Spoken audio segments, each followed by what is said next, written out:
আজকে আমরা আমাদের আবেদিন হলে আসছি।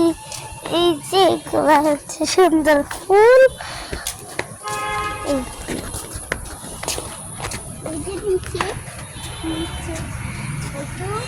অনেক সুন্দর। এটার নাম বলো। তাপসী রাবেয়া। রাবেয়া রাবেয়া তাপসী রাবেয়া। এই জায়গার নাম তাপসী। দেখো